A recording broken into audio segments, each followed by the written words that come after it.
What's up, mechanics? Welcome back to VIM Tools headquarters. And we have a new member of the show that we're going to be introducing to you today. Everybody, meet Nala. Nala is our newest member here at VIM Tools. Say hi. Put her on the close-up. So you can see Nala up here. Look at her. Look at her. This is part number NALA. How old is Nala? Is she a mechanic dog? Let's She's see. 9 weeks. Nala. Oh, okay. Dude, she's so light. She's like a little teddy bear. I'm just going to hold her. Okay, let's do it then. We got questions. Can you grab the phone? It's right there. Yeah, so the questions are as follows. Someone said that Ratcheting flare nut crowfoot wrench. Are you going to make one for oxygen sensors? That would be very useful to have the slim profile, yet the strength of grabbing on all sides and the ability to slide over wiring. Yeah, those work on oxygen sensors.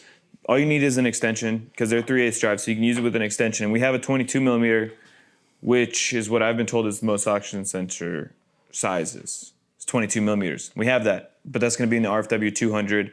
That will be out in the next couple months. So we have the smaller set right now. The next They're larger designed size. to work on oxygen sensors, but I'm assuming you asked that because you assumed they were too large of a profile to fit in the space needed, but they are meant for that. So that's what they were designed for. Yeah, where's that 8 millimeter? The little guy? Yeah, the little guy. Right there. Yeah, because in his question he says, so that you can get around lines and stuff. Yeah, that's what he Well, said. look, they open, so you can get around. Well, yeah, he your knew line. that. He was implying like it'd be cool to have all that in a slower profile. Oh, That's what he was implying. well, no, these will be able to do oxygen sensors. They're low enough profile. That's what they're designed They for. are, and I did a comparison on our Instagram between this and a standard crowfoot wrench. They are not much bigger. They are very much about the same size in width and in height. So you should be good there. And then someone asked, what tool trucks carry your products? We only have the Snap-on and Matco tool trucks that come through my work. The answer is all of them. All of those flagship brands are able to have access to our tools through their flagship companies. That is something that is up to their prerogative if they want to carry it or not. But if you ask them for a VIM item, they certainly can order it. Now, a matter if they will or not, they should. I don't know why they wouldn't, but they can. And if you're on the truck, any truck, and you see that there's no VIM products on there, just ask your dealer, hey, can you get me the VIM DDF 100? And he can. He has to order it for you. And what do we got next? How well would the squishy handles hold up in overtime against liquids such as gasoline, diesel, and other types of fuels? So our handles, The screwdriver handles. our unnamed handles, are actually designed to be impervious to solvents. So the answer would be they hold up very well. That's what they're made for. They're made to hold up against all that stuff. Yeah, we've tested them, so they're good. What else do we got? As someone, you wanted to answer this? As someone who doesn't have access to a tool truck, I feel like I'm being priced out of your products on the website. I understand the reason, but it's still disappointing. There are other online retailers and brick and mortar stores that carry our products. So you can find those on our website through the Find Your Distributor tab. Or you can just search on Google VIM Tools. And if you go to the shopping tab under Google, you can see all the online retailers that sell our stuff. So if you don't want to buy through our website because of shipping, you can absolutely buy from other websites that also sell our products. And that's it. That's all the question for today. All right, nice and quick. Well, today we're doing a Sample Tuesday because all of these products, except for those, are samples to be here within the next 3 months. They're final samples, so that means that they are already in the final stages of being completed and shipped. Yeah, the only thing that we may change is the foam, The like on packaging. this one. Let's start off with this guy because it's a replacement of an old set. The XCN 400. We've all seen that set. It's the 4-inch triple square XCN set. It's very popular. People do like that set. But this guy here is the extended, upgraded version. It is the XCNS 400A. Look at that bad boy. In our foam, it looks real good. It presents really well. Of course, all the 4-inch XCNs. And it actually, instead of a 9-piece, it went to, I think this is 13, right? 1, 2, 3, 4, 5, 6, 7, 8, 9, 10, 11, 12, 13. Yep. 13-piece from a 9-piece. They all look really freaking good, actually. I'm really happy with how they came out. All marked with the part number, as usual. That gunmetal finish. on the actual bit. Lifetime warranty. Check these out. They should be out here in the next 2.5 months. We should have them. XEN 400A or XENS 400A is going to be the new part number, changing from the XEN 400. They are 1/4, 3/8, and 1/2 square drive, depending on the size of the XEN. You want to give a little peek into product development on how when we received this sample from our factory, these weren't pushed in all the way that we noticed. So we are going to have these pushed in a little more for the final set. Yeah, the actual pressing of the final set that's supposed to be for production. So you is can going to be pressed in further, so you don't see the actual hex you can from see the bit the insert. you can see the base of the insert right there, and there's more room for it to be pushed in. So when you're developing products and you bring in samples, you have to look for a bunch of stuff like that, and that's something we noticed. So we're gonna push those in. A little product development insight. Anyways, okay, another new item that's going to be brand new is our power drive universal joint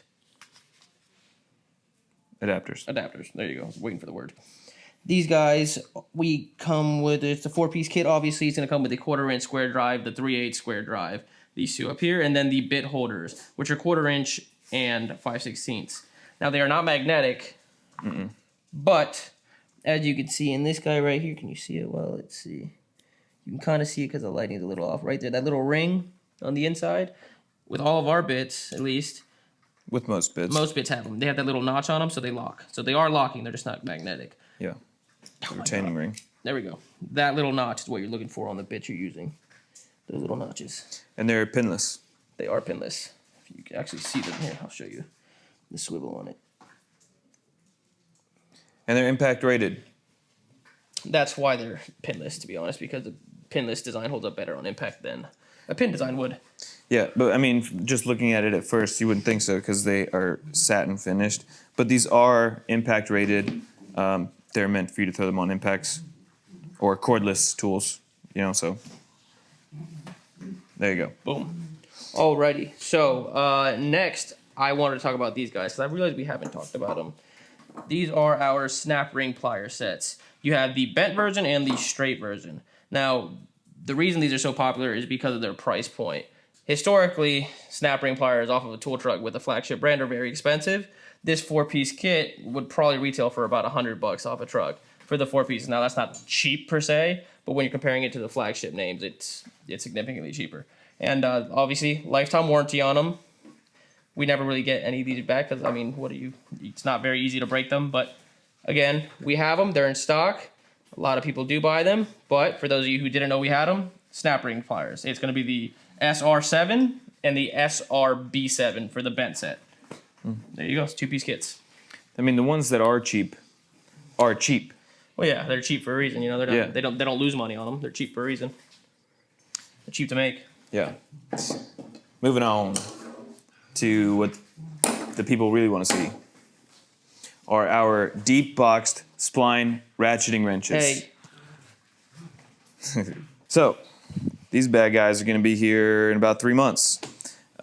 This is a 5-piece set. You have 8 all the way up to 19 millimeters. These are all flex head. They're not locking flex head. But something that's nice about these is that the lever on a lot of these, you'll see them on the sides and you've got to push it to either side like this to switch from right to left. And a lot of times you'll accidentally hit that and it'll reverse on you and then you got to fix it.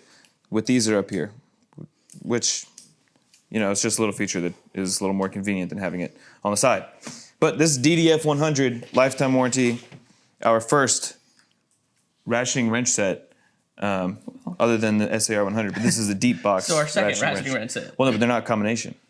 So this is our first deep box ratcheting wrench set. First flex head wrench set. First, yes. So keep your eyes open for that. And we have a larger version. This is the DF XL 100. This is going to be out around the same time as the other one, so in about 3 months. This goes from 8 to 17. These are all extra long, and they're ratcheting on one side. They're fixed on the other. That way, you can use the fixed end to break something loose so that you're not going to break the ratchet. And the hope is that you use them correctly. So it's the same. Animals. It's the same size on both sides. So this is a 17 on the ratcheting end, a 17 on the fixed end. So you can use this as a breaker bar, and then come across over here and ratchet with them. Look at the finish on these. They do look real sleek. I don't know why more people don't do satin. Honestly. Well, they do. It's just we don't see it because every other country in the world adores the satin, and they consider satin more of high quality. Well, I'm talking about the United States. Okay? Well, I'm talking about America. Same reason we don't use a metric system. We're American, boy. All right, so do we have an SAE set in the works? Do we have an SAE set in the works? I would not say it's in the works. It is in the plans. We are not started working on it yet, though. Okay, so it's not like we've started production. No. So it's probably going to be something that's either at the end of the year or beginning of next year. Exactly. For now, we just have the metric sets. That's normally what we do. We bring out the metric first, and then we roll out the standard a little bit later once the metric has kind of flooded the market. And not because of anything else other than the fact that, A, inventory-wise, it's easier to keep one set. The metrics sell much better than the standard, so it's easier to move those into market. And once you have the clout, per se, of your metric sets, it's much easier to sell the standard sets. Okay. So it's strategic. So that set goes up to bit. 17, but we're going to offer 19 separately. So this is not going to be included in the set. There are going to be some techs that don't need the 19 millimeter. It's a much more expensive part of the kit. It'd be the most expensive one in that set, so it would bring the kit price up. Now, I know a lot of you hate that, but that is how we're doing it. So really what it is that individual size is going to cost about as much as the smallest 4 sizes in that set. So you could imagine the set of the price jumping up that much for the one is not necessarily the smartest option. So we have it, but it's sold separately because it's not as commonly used. While some of you guys might use it every day, not everyone does. Yeah, so you have the option to add it on if you need it. But, if you're not going to use it, it's not worth paying like 50% more. And I also don't know if we've mentioned it, but the foam. I know that's a very big foam because they're very long wrenches, so we're trying to figure out how to minimize it. That is what we'll be changing on this set. We'll most likely end up flipping them on their sides just to shorten the size of the foam. It'll still be the same width because obviously that's the width of the actual. Yeah, like the SAR 100, how they're all sideways, and then the last one is facing up like now, this. Did we talk about the spline drive on those? That's going to be a lot of questions. Well, I did say they're spline. You did? Okay, I don't know if you did. If I didn't, these are spline. I think I did, though. We blasted through everything. I know there's some controversy as to spline 12.6 point. Let us know what you think in terms of your, what do you want to say, your preference between spline 6 point, 12 point. Also, let us know the reason why in the comments. We want to just do a little poll type thing where we figure out, moving forward, obviously not with these sets, but with future sets, the reasoning as to why you'd like one over the other. Fair? Yeah. Yeah, I think that's a good idea. What else do we have? We didn't get a closeout. Oh, we forgot a closeout. Oh, man. No closeouts today. But you can go on our website and look at all the closeouts we have there. Do you want to show the dogs the rest of the time? I mean, we're good. Add the clips in at the end. I will. Add clips of dogs. All right, guys, that was a short one. So thanks for tuning in, and we'll see you next Tuesday. Thank you very much. Peace. The reason these are so popular is because of their price point. Historically, snap ring pliers off of a tool truck with a flagship brand are very expensive. This 4-piece kit would probably retail for about $100 off a truck for the 4-piece. Now that's not cheap per se, but when you're comparing it to the flagship names, it's significantly cheaper. And obviously, lifetime warranty on them. We never really get any of these back. Because, I mean, it's not very easy to break them. But again, we have them. They're in stock. A lot of people do buy them. But for those of you who didn't know we had them, snap ring pliers. It's going to be the SR7 and the SRB7 for the bent set. There you go, 2-piece kits. I mean, the ones that are cheap are cheap. Oh yeah, they're cheap for a reason. They don't lose money on them. They're cheap for a reason. They're cheap to make. Yeah. Moving on to the